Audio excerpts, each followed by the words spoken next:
We are also going to tell you about what we used, what we cooked, what he drank, what he used, and how we were able to, deal with this thing on our own and in our own way.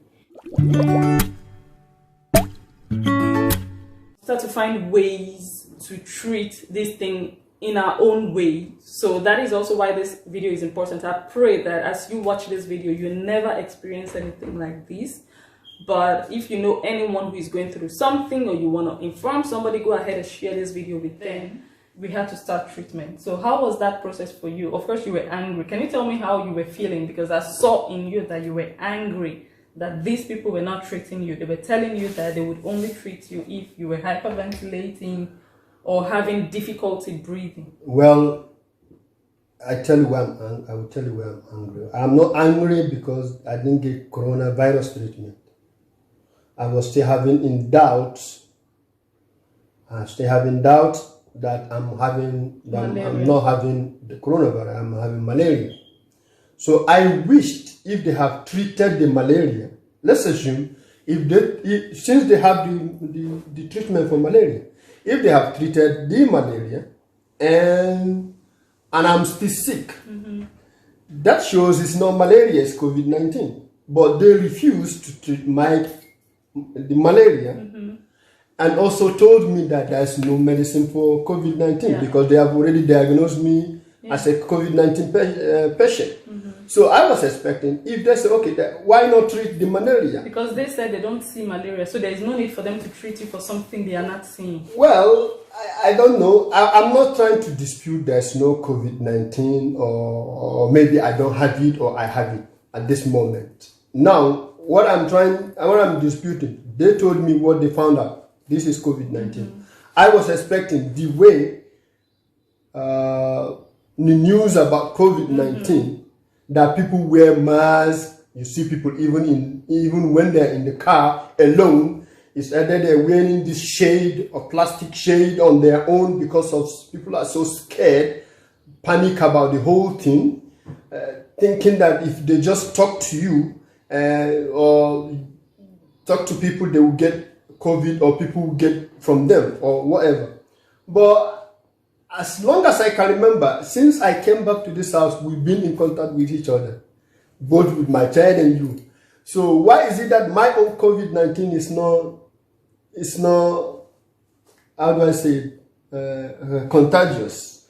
Okay. So why are they not making it a big deal? Why is it that they just take it for granted? Like, let's assume, yes, I have a coronavirus, yeah? Is it just stay home and that was it? Stay social distance. What is social distance? I touch things every day, go to the shower, sleep on the bed. But you don't sleep in our room. You sleep in a separate room. Yeah, and even if I sleep in a separate room, I talk to you, I talk to Divine. He hugged me all the time.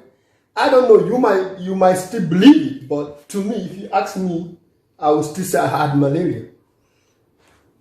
Okay. But what I'm trying to say is that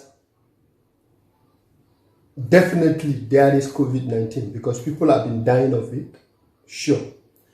But sometimes we get confused between what is COVID-19 and other sicknesses like fever, other fever.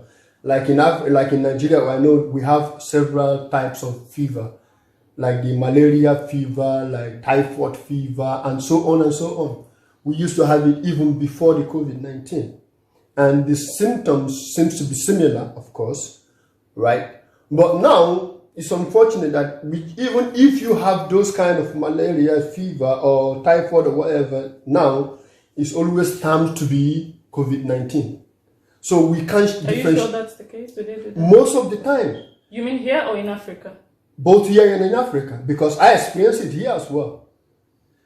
I'm not disputing it, but if you ask me, I will not say 100% I had coronavirus. It might be because of the symptoms are more similar to each other. But if I was treated for malaria and I continue being sick, then I'll give them. Well, if you had been treated for malaria, I don't think you would have continued being sick because people have come out, doctors have come out to say that the treatment for malaria work for COVID. So why do you have to allow people to die? Because you say there's no treatment for COVID, and you know that if you treat it as malaria, it will be treated. Because it has not been officially approved. Because different countries have run tests using those medicines like hydroxychloroquine and chloroquine and other things used for malaria. They have used it to run tests and experiments on COVID-19 patients, and they found adverse effects in some patients, in a lot of patients. That is the report we got from some places, but other places like China and Djibouti and other places have come forward to say that actually these treatments work for COVID. But officially, the FDA, the World Health Organization, have come forward with reports that claim that these treatments do have adverse effects on COVID-19 patients. You are afraid of side effects, but you are not afraid of death. It doesn't make sense. Maybe because we are from Africa, people might have the knowledge of you bring ginger and whatever, lemon, and what the other one? We used a lot of botanical products, a lot of plant materials, like you said, ginger, lemon, lime, oranges, fresh, everything fresh. I mixed everything. We made it two parts. One for to consume, and the other one just to feel the heat, the steam, and so that I can sweat. Maybe we normally have that in Africa. Sometimes we use different kind of herbs, leaves to do it. So, and it was really helpful. You know, I did it for the one, the steaming. I think for 2 or 3 days, and the other one for drinking for about 4 or 5 days, if I remember. And then we did another one. And how many times were you drinking it per day? Twice. Twice in the morning when I wake up, and in the evening when I'm going to bed. Yeah, and that was it. And few paracetamol, and that was it. When I start taking all those medicine or medication, the temperature start getting reduced, so I was able to regain my strength. Okay, so I am going to leave all the ingredients that we cooked up together in the description box down below. You can also check the list out. It might be helpful, like I said. So what we did was we bought a lot of all these fresh ingredients: oranges, limes, lemons, garlic, ginger, cucumber, anything fresh that you can think of. Mint is also good, although we didn't include mint, but you could also do that. A lot of fresh ingredients, you know, whatever gives off flavor, aroma, because this is aromatherapy we are talking about. Whatever gives off flavor and whatever has a pungent smell when you cook it helps, because you know how corona works. It sits in your respiratory organs, so you really want to combat it with steam. Yeah, the second one I added onions as well. Yeah, onions, exactly. So whatever is hot, you know, garlic, onions, pepper. Some people add pepper. We didn't go that extreme. You just want it to go down your respiratory organs, because when you drink, the drink goes into your bowel, but when you take in steam, it really goes in through your, you know, your air pipes, airways. So what we did was, like he said, we divided those ingredients into two. We cooked half and we blended the other half. Yeah, how you do it is the one you cooked for steaming.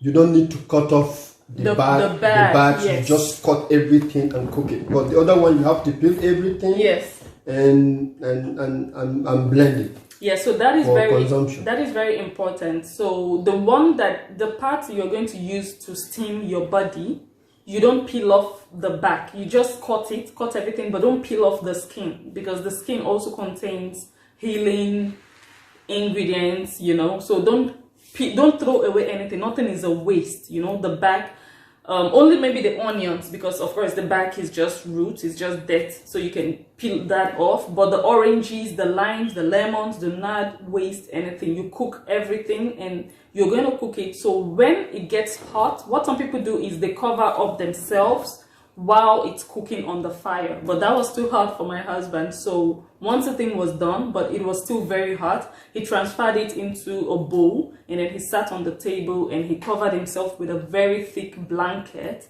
He sat there for how many minutes? Maybe 30 minutes?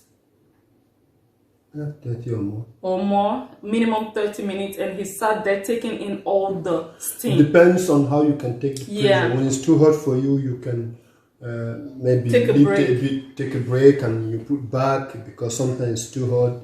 Some people can stand it, some people cannot. So it depends on you how far you can stand high temperature or high temperature. Yes, so a disclaimer here, we are not saying that this is an official treatment for COVID. This is not, how do you say that? It is not officially approved by the FDA or by the World Health Organization or by any other medical institution. This is from our background. We are Africans, and we grew up learning that you can pluck leaves, you can pluck herbs. A lot of these herbs and leaves, they contain healing ingredients. So we learned that growing up. It is just part of us. And of course, when the hospital informed you of what was going on, they told you just do whatever it is that you can do. Stay away from people.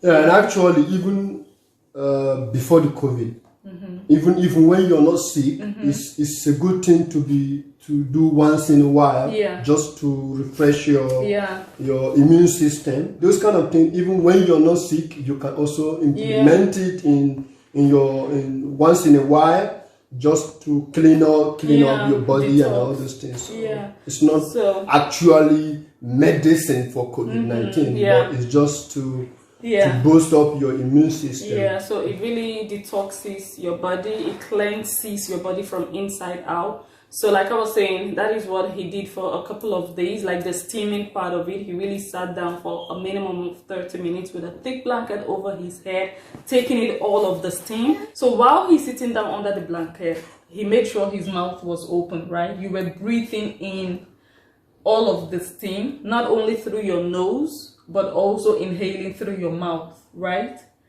Yeah, so I think, like he said, it really helped. He did it for a couple of days and he started to get his strength back. And the other portion of the thing we cooked, he blended and we used it like smoothie. He made it like a smoothie and he was drinking it twice every single day. It didn't taste good because I had a sip of it. It didn't really taste good. It didn't taste amazing, but we had a lot of sweet things inside, like oranges and cucumber. So it really helped. And he drank it twice, and he was very disciplined with that. He made that effort, to really help himself. But to be honest, this whole thing changed our lives because, like I said initially, he was sleeping in another room. We had to remove our kid's bed after we got the news of what he had. He had to start to sleep in that room. So he was sleeping separately from us and we were sleeping in my room. Me and my baby were sleeping in our room and he was sleeping in the baby's room alone. And in terms of the toilet, you were using mostly this toilet downstairs. And I stopped using this toilet because also I broke the toilet while he was in Nigeria and it wasn't flushing properly. But when he came back, he figured out how to flush it in a way. So he's the only one who knows how to flush that toilet downstairs, and he was the only one using that toilet and I was using the other toilet. So we kind of like lived separate lives. So yeah, like I said, it really had a major impact on our lives. The fact that he wasn't happy, he was weak. Like he was weak. I had never seen him that sick. Like he would get sick and he would go to work. He's that kind of a person. I would be angry, like, this man, you are sick. Stay home and recover. Stay home and get your strength. The next day, he's waking up at 5 a.m. 4 a.m. sometimes, right? He's going to work. And I'm looking at him like, this guy is crazy. But this time was different. Like, he was weak. He couldn't do anything. He was just... he was all day. Like, he was weak. So it really did a lot to me. I would say we weren't talking, like he didn't even have energy to talk. Like I would talk to him and he would just give an answer and that was no conversation, and it was terrible. At night he goes to sleep in another room. So it went on for almost two weeks because And then after 2 weeks, you got better. And then we thought it was all over. We thought, okay, now he's better. At least we can move on with our lives. And then we got to hear that we also had to isolate, myself and the baby. We had to isolate again after then. But thank God now everything is like over. We have gone through our isolation and everybody is hale and healthy. Everybody is fine. Everybody is doing well. Everybody has recovered. And to be honest, there was a day that I felt like I was going to get sick. I started to actually feel sick. I was feeling like I had a sore throat and I had a headache and I was feeling woozy, like I would feel dizzy. And I was like, I think I'm coming down with this thing. And I told my husband, and I was actually very worried because I know how I can be sick. I know my sickness is going to be another level. I know that I will definitely be hospitalized if I should get sick, you know. But thank God that the next day I recovered and I was fine. So to round off, like I started out, I already told you guys how much I appreciate the fact that you all have been very supportive, very prayerful. Together, we want to thank you guys for all the love that you have shown in this period.